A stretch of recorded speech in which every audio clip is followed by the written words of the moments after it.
South Africa is celebrating 30 years of democracy. This is a democracy that was attained through the struggles of the millions and millions of South Africans.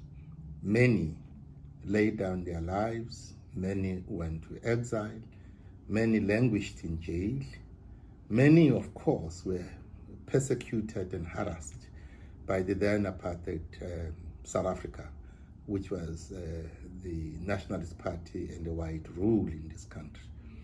And as a result of this, the international community and the United Nations declared apartheid as a crime against humanity. So when 1994 came, particularly when we all voted on the 27th of April 1994, we have enjoyed the fruits of freedom. Indeed, when we are building a new country, South Africa's democracy is called a fledgling democracy because we're that young democratic nation that is evolving. And in the past 30 years, we've seen the fruits of freedom, and yet we still have got lingering challenges that goes on, and we still have to work on those challenges. And those challenges are many. But yes, we have also seen victories. So we have experienced two things in one. On the one hand, we have experienced the fruits of our freedom and of liberation. And we can tell you now, our people who didn't have water now have water. Almost more than 90% have water. The people that didn't have electricity now, more than 90% have electricity. The people who did not have proper sanitation, almost more than 94% of those have sanitation. More than 4 million houses were built. We have now free education in terms of your basic education. We've got free medical health when you go to primary and public hospitals for those who don't have money. But we also have a social wage. So there is many that we have achieved through our freedom. So it was a hard-earned freedom that our people actually have. So we have a reason to celebrate the 30 years. But on the other side, we also must accept that there are still other challenges that are still going on. Persistent challenges. Poverty is one of those. Inequality is one of those. And unemployment is another, amongst many. But what is the gist of these three fundamental challenges? Is the issue of economic transformation.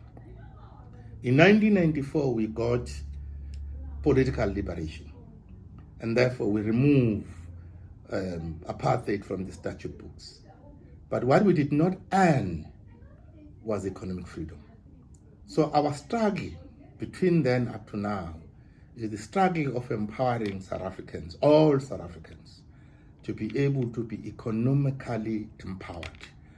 And to do that, it is not a function of only the state, it is about the state mobilizing all other social partners. Who are those? On one hand, it is the government of the day. On the other hand, it is the private sector. On the other, it is organized labor. But on the other hand, also, it is civil society. So we need everyone in this country, young and old, male and female, all of us, to be able to work for the attainment of the economic freedom. And how do we do that? We know now that we have also suffered as a result of unforeseen circumstances. What are those? In 2008, we had a global economic recession. And that global economic recession started from the United States. It has affected all of us throughout the world because the economy of the world is intertwined. But secondly, we have also seen unforeseen circumstances where in 2018, we also had another global economic recession. But that was soon to be followed by the very ravaging COVID-19. The COVID-19, for the first time ever in a modern era, decimated economies. It made every country to close their borders. And therefore it meant that the economy completely collapsed. In our case, it was a double whammy. Double whammy in the sense that already our economy was not performing that very great. It was growing on average between 2 to 3%, and in some instances less than 2%. But after the COVID-19, the economy collapsed.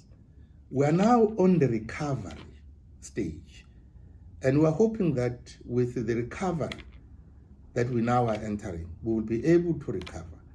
But because the economies of the world are intertwined, they will always be influenced by the geopolitical environment and the tectonic shift that happens through the global affairs.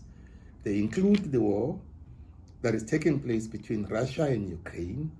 They also include the war that is taking place between Hamas and Israel. And all of these, they compound the living condition, they are increasing the cost of living. As a result of this, when you analyze the recent data that we have, it is revealed that the crisis of unemployment, instead of improving, getting better, it has been abating. And I want to put this matter into context. This is not caused by the government of national unity.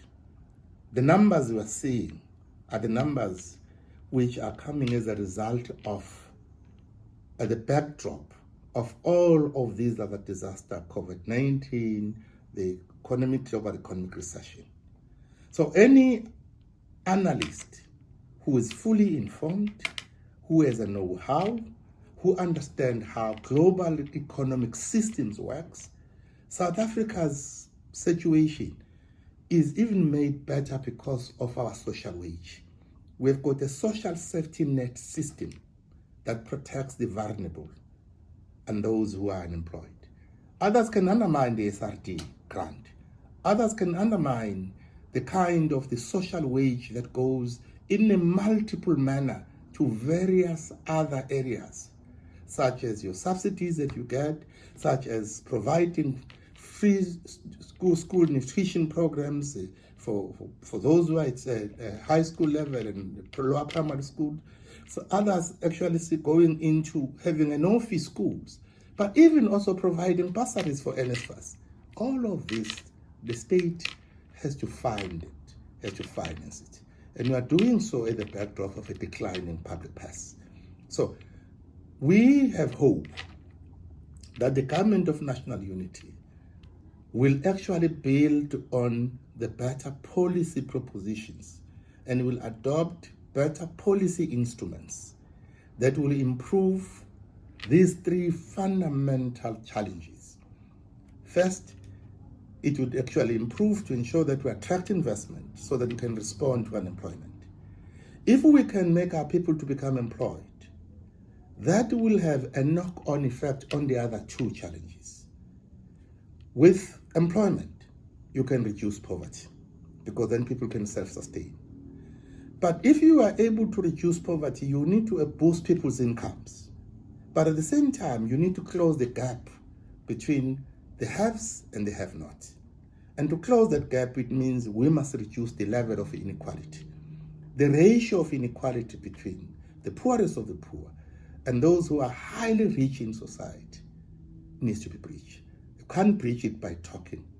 You can only breach it by actually empowering the historically hitherto disadvantaged. So that is the essence of the story of South Africa. So when we celebrate 30 years, we celebrate the victories that we have won over many, many, many decades of struggle. But on the other hand, we have a job cut out for us. We still need to do more. And do more we can and we shall. But not by others, by all of us.